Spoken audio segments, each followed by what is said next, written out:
everybody, there are some cars out there that like to constantly remind us they exist. How many versions of an M3 will BMW make in its lifespan? Porsche release a new 911 every hour on the hour just so we know that it's still there. But others arrive with a great fanfare only to be almost entirely forgotten before they're even pulled from sale. And what we're looking at today is one of those, the Alfa Romeo Giulia Quadrifoglio. And in this video, I'm going to be giving you 5 great reasons why not only should you not forget this car, but you might want to buy one, and of course, a few reasons you may wish to steer clear. Funky music, do your stuff.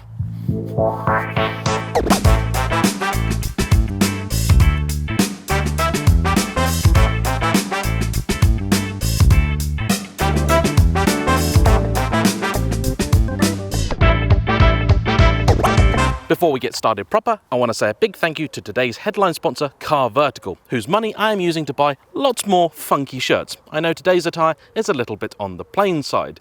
Car Vertical is an excellent service, a super-powered super search that helps you make the best decision when it comes to buying a used car, even one as new as an Alfa Romeo Giulia, because you would like to think things like forged histories, dodgy MOTs, and clocking are a relic of the 90s, but sadly they're not. So for a very small fee, Car Vertical can give you an added peace of mind and maybe help you avoid making a very, very costly mistake.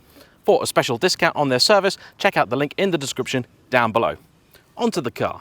After the relative disappointment of the 4C, many were left wondering if it was at all possible for Alfa Romeo to achieve the greatness we all hoped that they could. When they announced their next project was going to be a super saloon to rival BMW's M3, a lot of people feared they were simply setting themselves up for an even bigger fall. Happily, the car we got turned out to be somewhat more successful than the 4C, but not without its flaws. Before we get onto those though, let's talk about some of the good stuff. It is one of the great automotive cliches that whenever describing anything Italian, you have to draw a link to Ferrari, no matter how tenuous the connection. Very often, the Maserati Quattroporte has been called the four-door Ferrari, and in some ways, that's not as bold a claim as it may seem. And I genuinely believe the same could actually be true for the Giulia Quadrifoglio. Alfa Romeo knew that this car had to be good. Sergio Marchionne's vision for the entire company going forward hinged upon the Giulia being a success. So he did something incredibly radical that I don't really see big companies doing much these days. He assembled a tiny team of just 10 people to design this car in a skunkworks fashion, behind closed doors and without corporate interference. They were led by Philipp Krief, who'd been the lead chassis engineer for the Ferrari 458 Speciale, and they designed this car backwards. Rather than starting off by building a normal Giulia and then trying to turn it into a hot car, they designed a hot car. The first Giulia released was the Quadrifoglio. So this car has things like active aero at the front, a carbon bonnet, a carbon roof, a carbon prop shaft, rear wheel drive, double wishbone suspension up front, and multi-link out the back. And the engine's pretty good too. Hammering home the Ferrari connection is this, a 2.9 litre 90-degree twin-turbo V6. Those who watch the channel will know that I dislike 90-degree V6s because it's clear they're always cut-down versions of a bigger and better V8, which this is. But it's a cut-down version of the V8 from a Ferrari California T or 488, which is not so bad, I suppose. And it makes a very pleasing 503 brake horsepower, with 600 Nm of torque, which is about 443 pound-foot. That's enough to get it to move, I think. So, four-door Ferrari then? Maybe not, but I think it's as close as anyone's ever got. Point number 2, just look at it. This is a seriously pretty car. I must confess I have a weakness for it in the red, but this Misano blue and the new green colour also look sensational. From the front, where it's typically Alfa Romeo, adorned with that little bit of sharp aero at the bottom, to these big, bulging side skirts, Maserati Grand Sport-esque here, and this wonderful little carbon lip at the back that gives it a kick of aggression. Okay, there are some weird bits people in the past have pointed out. Apparently the wheels aren't quite big enough, but then that's the same on an E46 M3. The rear's always looked a little bit off. However, the overall effect, I think, is marvellous. And let's be honest here, in recent times, pretty cars have been few and far between. If I were to criticise the styling of the Giulia for anything, it's the fact that for me, the Quadrifoglio doesn't look quite different enough from the regular version. Sure, you've got some extra vents, that nice cloverleaf badge on the side, different bumpers front and rear, and the different side skirt, but when you compare that with what BMW do to turn a 3 into an M3, this is a fairly subtle transformation. In reality though, I struggle to imagine anyone not being happy with that sat on the driveway. Actually, that's not entirely true, and that leads me on to my first reasons to not buy a Giulia Quadrifoglio. That's the interior. I went out last night with my girlfriend and another couple of petrol heads, and they all commented on how the interior of this car was a real letdown. And they're right. Though the quality of materials here is reasonable, certainly better than in Alfa's recent past, there's some nice leathers and Alcantaras and things, it just isn't good enough. The shapes are all nice enough, but it's very boring, very basic, very 2010. When this was new, the interior did not impress, and Alfa have already made steps to try and improve it in the years since. So if you're looking to buy an early one of these, it's not going to be quite the same as this. Sure, there are nice touches, the carbon fibre slivers here and there, the great big paddles, the fact that the gear lever goes the correct direction, the little Italian tricolore, and all that sort of stuff. But the overall effect is underwhelming. And even worse, if you want to buy one of these, certainly new, that's the interior you're going to get. There is next to nothing in terms of customization or personalization available for these cars. You can have it without the white and green stitching and with more leather instead of Alcantara, and you can have some Sparco carbon seats, which apparently nobody likes, though I would certainly want a car with them. But that really is it. You cannot even choose a different colour for the interior, and that to me is tragic. Italian cars have always been flawed. They've never been the complete package that their German rivals have been, but they've made up for it in other ways, and often a much higher quality and more special feeling interior was one of those. Here, they've just given up. You've got more customisation options in a 1 Series. And that's just not right. This leaves the Giulia with a very peculiar problem. Because there is so little to choose from, even in terms of exterior colour, there is little to no incentive to buy one new. I've often thought about going through the process of buying a brand new car, specifying one for myself with the intent of keeping it forever, knowing that's going to cost me a lot of money. And the Giulia is exactly the sort of car I'd like to do that with, because it seems special. However, the fact is, pretty much any car I could conceive of is already in the classifieds as a used item, so there's really no need to go to Alfa and buy one new, which is just as well, because Alfa Romeo dealers are useless, and unfortunately, Alfa don't really seem to be doing much to convince me otherwise. Case in point, when as a journalist, you get a press car, they send to you a bunch of PDFs. You used to get a load of paper in the glove box, not anymore. And you'll get one detailing the model in general, all the trim levels available. You'll get another that tells you about the exact car that you're driving, what options it has on it, how much it costs on, and some other generic stuff too. However, Alfa Romeo sent me just one sheet of paper, which doesn't even have all of the specifications. Apparently the benefit in kind tax of this is 1%. It's not, and the fuel economy is 0. That's probably more accurate. However, more worryingly, according to Alfa Romeo, I'm supposed to tell you that this car, as optioned, is £72,000, or £67,000 before options. But Alfa Romeo's own website tells me that today, a new Giulia Quadrifoglio is £74,999 plus options. So which is right? If I can't get accurate numbers and information about these things, what chance do you have? This is to say nothing of Alfa Romeo's frankly comedic attempt to disguise the weight of this thing.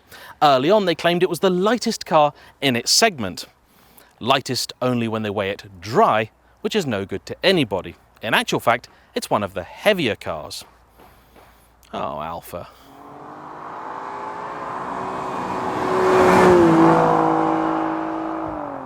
And now on to point number 3 for why you should buy one of these, though I apologise because this isn't going to sound very upbeat at all. There's unlikely to be another one of these. There'll be another M3, there'll be another RS4, there'll be another C63. You might not like them, you might not like what powers them, but they will be here. The Giulia though, Well, it's a miracle it even happened in the first place. We have that bespoke chassis that went in only really this and the Stelvio. All the suspension componentry was designed for just these cars.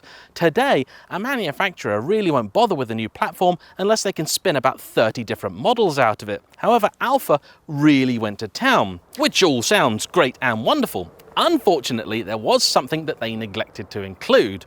There is no provision in the Giorgio platform for electrification of any kind.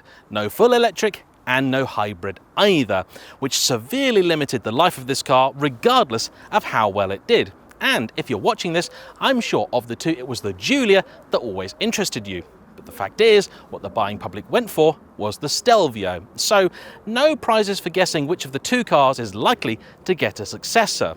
Fact is, I just don't think these sold well enough. There is, however, an upside. Everyone currently is concerned with future values, and if anything out there had instant classic written all over it, it's this. Though yes, wonky in some places it may be, it also represents something incredibly special. A brilliant moment in time where Alfa Romeo's engineers were given not just the freedom, but also the budget and the trust to do whatever it is that they wanted. And for one brief moment, it seemed like Alfa Romeo's renaissance may have truly arrived. But, as history tells us, 'twas not to be. This car will instead stand as a monument to what could and should have been. Sad, yes, but for future collectors, a story like that is sure to bolster values. And I'm afraid now, a little bit more bad news. Entrusting a small team of engineers to come up with a car like this was certainly a bold move, and one that I think paid off. There were decisions made that would never have been approved if this car was constructed in the traditional corporate hierarchy way. But it also means there are some things you'd expect for a car at this price that you don't get. So adaptive fancy headlights? No, this is up, down, and it's not very good at that. 360 camera? No. Double glazing? You get it on a BMW M340i, not even an M3. You don't get it here. They say it's acoustically laminated, but it's just not as good. There's no 360 camera. The infotainment only a couple of years ago got Android Auto and Apple CarPlay, and even still is very laggy and just not good enough. The options list is also bizarre. So as standard, the car comes with carbon splitter, carbon bonnet, carbon roof, though if you want to see it, it's an extra £2,000, the carbon lip at the back, but the diffuser is black plastic. And you can't even pay to have it in carbon. You can, though, for £3,250 have an Akrapovic exhaust, which to me surely must be money wasted. After all, this is still a car with a petrol particulate filter in it, so it's never going to be that loud, and I don't think these actually sound any good no matter what exhaust you put on them. They sound a little bit too like the F80 M3.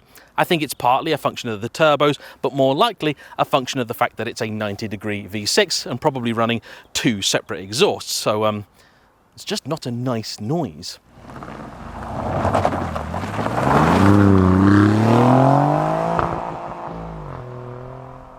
Here's the thing though, I can forgive nearly all of that because Italian cars, no matter which brand they're from, have never really been able to compete on even terms with the stuff coming out of Germany. Even a Maserati is no match for an S-Class in terms of luxury or technology. But they always made up for it in other ways. Some call it personality, but I prefer stuff a little bit more tangible. Things like, say, the old Ferrari toolkits, a beautiful, crafted piece of art that reminds you you've bought something that's just a little bit more special than your average car. With the Alfa, though, there's something I simply cannot forgive. It's this. These are the owner's manuals. Even a basic Vauxhall from a few years ago could still manage a leather or leatherish pouch to hold all of your documents in. This is a PE kit for gnomes. It's absolutely tragic. No attempt whatsoever to make this feel even a little bit nice and special. Worse than that, the manual is actually rubbish too. I'll give you an example. Alfa have in these cars the little DNA switch, which you're probably familiar with. And ahead of this review, I wanted to make sure that I knew exactly what it actually did. We've all got a rough idea, of course, but do you know exactly? I thought, I'm not going to be an idiot and just guess, I'm going to read the manual. And in the manual, it tells me what each of the letters stands for, but not what it does. That's a little bit too Italian, I think. Now, I promised you all 5 good reasons as to why you should buy one of these cars. So, here's number 4. Buy an Alfa Romeo and people will like you. I'm sure you've all seen the Car Wow drag races. Well, Matt Watson, if you're watching, I have a suggestion for you. I call it the JayEmm patent pending real world drag race. It's very simple. All you do is come up to a main road during rush hour and attempt to turn right, which in Britain means you're going against the flow of traffic. It's the difficult turning. If you try and do this in a BMW or a Mercedes or an Audi, and especially a Porsche, you're going to be there for quite some time. Try it in a Jag though, you'll barely have time to stop, and it's the same for an Alfa Romeo. Go anywhere and someone asks you what you drive, say BMW, Mercedes, Audi, they're unlikely to be quite so impressed. But say Alfa Romeo and they'll go, oh, nice, yeah, that's cool. There's a pub I go to a lot and I take people there after I film their cars as a way of saying thank you. I've brought many very special cars there, and one of the staff has never in his life commented on any of the stuff that I've brought. But I turn up in the Alfa Romeo and he says, "Is that your Alfa? That's really nice. I want one like that." For a car to gather praise like that from a non-car person, it has to be something very special indeed. And if Alfa Romeo built their reputation on anything, it was providing cars which were also special to drive. But can the Giulia Quadrifoglio deliver? As you'll already know, I've driven a couple of these before, but never on my preferred roads, and I've never had one for a longer period. So I'm going to take a couple more days, then report back and work out whether this really is a car as special as we all hope, or just another Italian misfire. See you in a minute.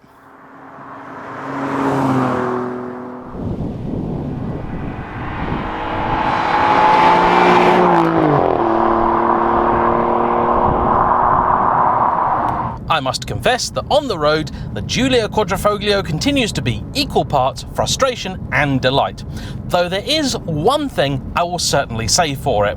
This doesn't really feel like any other saloon car I can think of, certainly not one on sale today. The bit people never fail to mention when discussing the Giulia and the Stelvio is the steering. It really is Ferrari quick. Not just any Ferrari either, we're talking F12 here. If you've seen my review of the Stelvio Veloce, which I had for a week before I got this, I said exactly the same thing. However, the steering is not the same between these two cars. Yes, it's equally as darty, but there's so much more feel coming through this wheel. In fact, I'd forgotten quite how good and engaging this steering is. I'm currently in N mode, and as it happens, I may have sold the car a tiny bit short earlier, because if you dig through the menus over here, you will find a couple of interesting ones, including some performance gauges, but also a screen that shows you some of the parameters that this little switch down here changes. So the A stands for advanced efficiency and does kinda what you expect. N is for normal, or in some cars they call it natural. D, dynamic, then race stands for race. Even in normal mode, the steering still has feel and texture coming through it, is still hyper alert and rather wonderful. Other parameters changed as you move the dial around include some of the usual suspects. Steering gets a little bit heavier, throttle gets a little bit more sensitive, the exhaust valve opens now in both dynamic and race mode. In earlier cars it was just in race mode. The gearbox also sharpens itself up, and the torque vectoring limited slip differential at the back also operates in a different mode.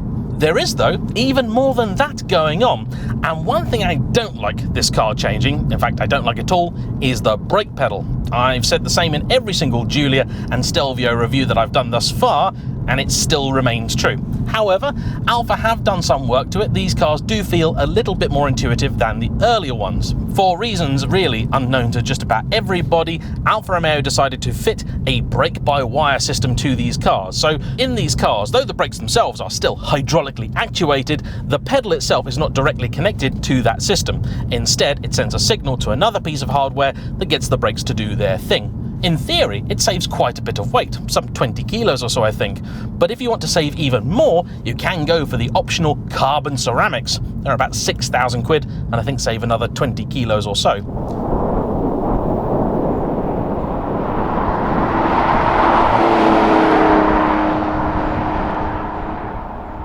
In both A and N modes, the brake works in what they call normal mode. However, in dynamic and race, it does change things quite a bit. Pedal travel is shortened, and it feels like the pedal stiffens up too. For me, it's just too important a function to have changed in that kind of way. I'm not keen. The thing with the brakes is that when you're on the move, they're actually generally okay. There's the odd moment where you push the pedal a little bit and it doesn't respond, but once you're in the sporty mode for them, they are a lot better, and they'll certainly bring the car to a stop.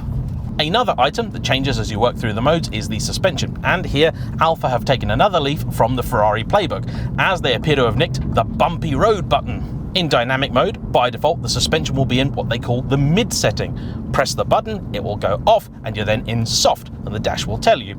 Turn it round to race mode, and you'll be in the stiff setting. Press the button, and it will then go to the mid setting.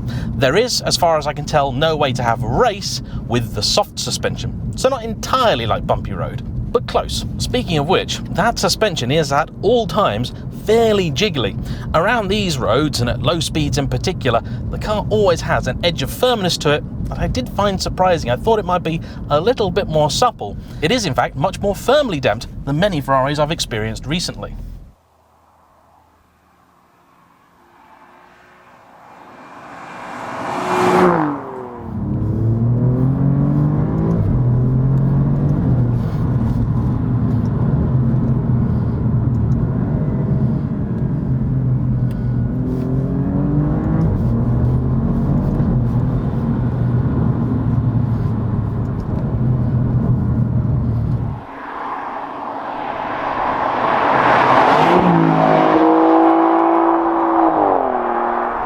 One of the other things I'm not so keen on is the way that Alfa have done the traction control.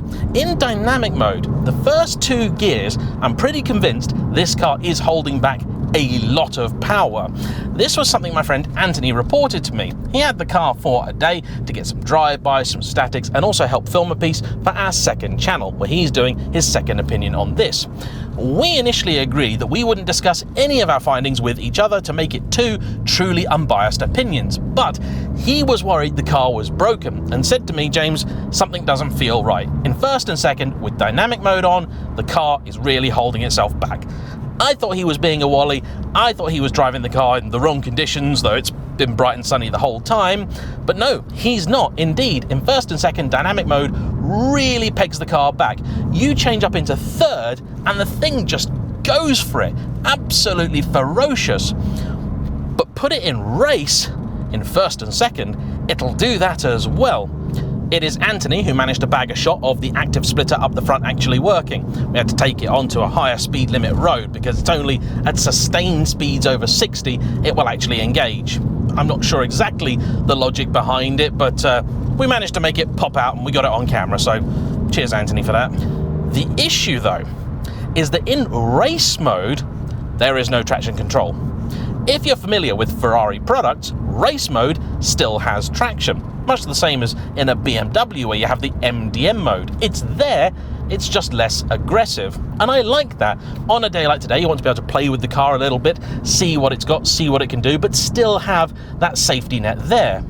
With this though, put the car into race, and you're not going to get that at all. When you've got this amount of power and torque and P0 courses on a car, you're always aware that it can go very wrong very quickly.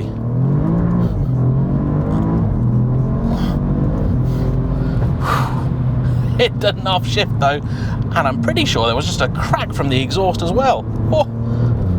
And let's talk about that gearbox, because it's one reason I know a lot of people have simply ignored this car, because it doesn't have a dual clutch in it. In fact, in some markets very early on, they did offer these in a manual, but they were discontinued very, very quickly. This has the 8-speed ZF, and it's brilliant. I wouldn't have anything else. Around town, in normal mode, it's nice, it's smooth, it's good for getting away at a junction. In fact, around town, the powertrain here is much better mannered than that in the Stelvio Veloce. Perhaps that's because the power to weight here is so much greater, it's just that much more keen all of the time. But regardless, it's a very, very pleasant thing. Then, when you're out and about and having a bit of fun, whew, it can snap those shifts through pretty effectively. It's amazing. I don't love the sound though. As mentioned earlier, it's not a particularly great noise, and to be fair here, it doesn't really make much noise full stop.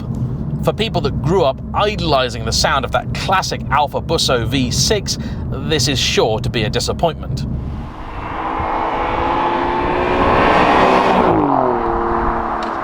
turbo lag is ever present. There's always a moment once you press the pedal before the engine really spools up. But once it has, the shove is absolutely immense. Alfa do note in their literature that in dynamic, and particularly in race mode, there is an overboost available. And I have to say, I believe them. If anything, I feel that 600 Newton meters, 443 pound-foot figure may be a little bit modest on occasion. This thing rips, though it doesn't rip for very long, because the red line is disappointingly low while I'm in a bit of traffic. I also have to mention, this car has a rattle, a really pronounced one. I thought I'd left something in it, but I haven't. Over there somewhere, something is loose, and it's really, really bugging me. Let's check the turning circle quickly.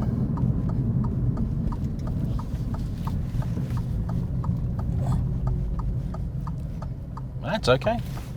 Not great, not terrible. More beans, Vicar.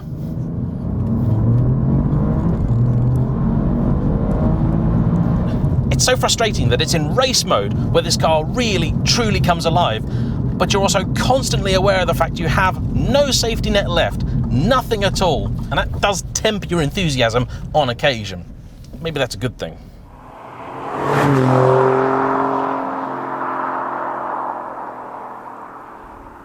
I've met and spoken to a few people over the last few days that have been a little bit disappointed with this car. The quality of the interior, the firmness of the ride, the lack of interior space, the fact you just can't really do anything that special with it. But none of them have had the luxury of being in this seat. And when you're in this seat, and I think perhaps only when you're in this seat, you've got a clear road, the sun is still in the sky, but there's not too much traffic. That's when it makes sense, this car. Complete and total sense. It's a riot. So then, is this worth the however much money Alfa Romeo actually are asking for it, which I believe is 75 grand plus options? Realistically, we're talking £80,000 because not many people are actually going to need that many options. If you are going to tick any boxes, don't tick the one that gives you the Alcantara wheel, because 10,000 miles in and this one's already falling apart. Hate Alcantara, this is why. Of course, it doesn't help that in the time that this has been on sale, BMW have introduced the new M3 and M4. Now everybody's gotten over the looks of those, what we're left with is actually a rather compelling package.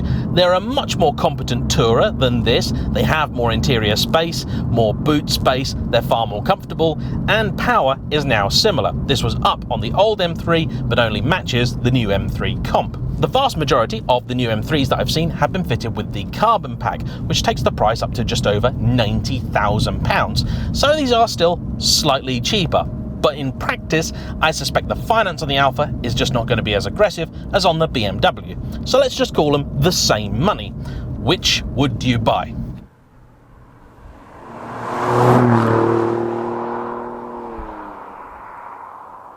If you are the sort of person that would like a sports car, you would have, say, a 911, but 2 + 2 just isn't good enough. You really need 4 seats. Get the Alfa. It looks special, it drives brilliantly, it certainly has the pace, and you will feel vindicated every time you take it out. Things may fall off of it. In fact, things probably will fall off of it. You'll have arguments with your dealer. They'll probably be useless, and there'll be times where you're frustrated. But this car will also give you highs that an M3 simply cannot. However, if you are able to have a multi-car garage, so you can have a proper sports car and something sensible, this does not make sense. Too firm, too much of the time, too compromised on space, and it's also very thirsty. This, in the total time that we've had it, has averaged 23 to the gallon. In fact, after my little dalliance, 22.6 to the gallon, and we last reset it 615 miles ago.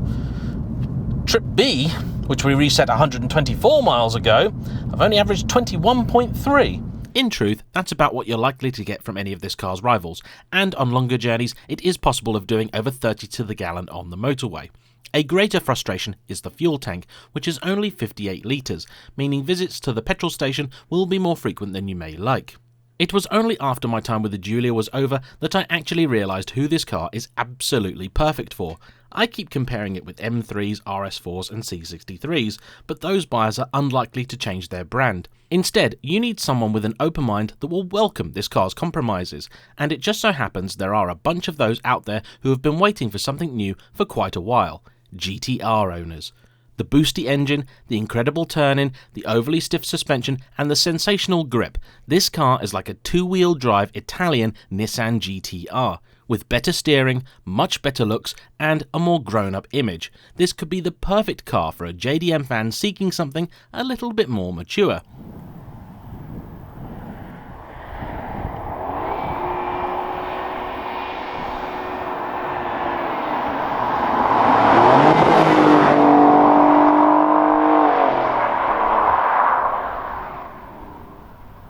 I considered one of these when I eventually bought my Maserati Quattroporte. However, a couple of things put me off. Firstly, no sunroof. You simply can't have one whether you want it or not.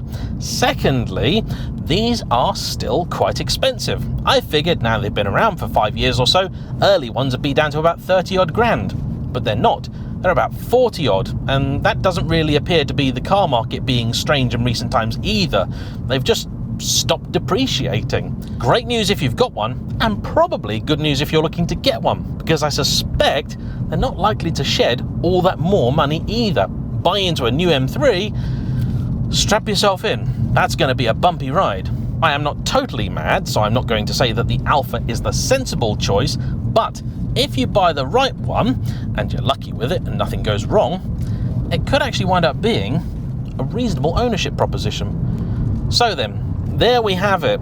This is a flawed but fun car that does have its weaknesses. However, when it and you are both in the mood, it'll deliver a real thrill. I suppose then it really is a four-door Ferrari. Thanks to you all for watching. Thanks to Alfa Romeo for bringing me this car.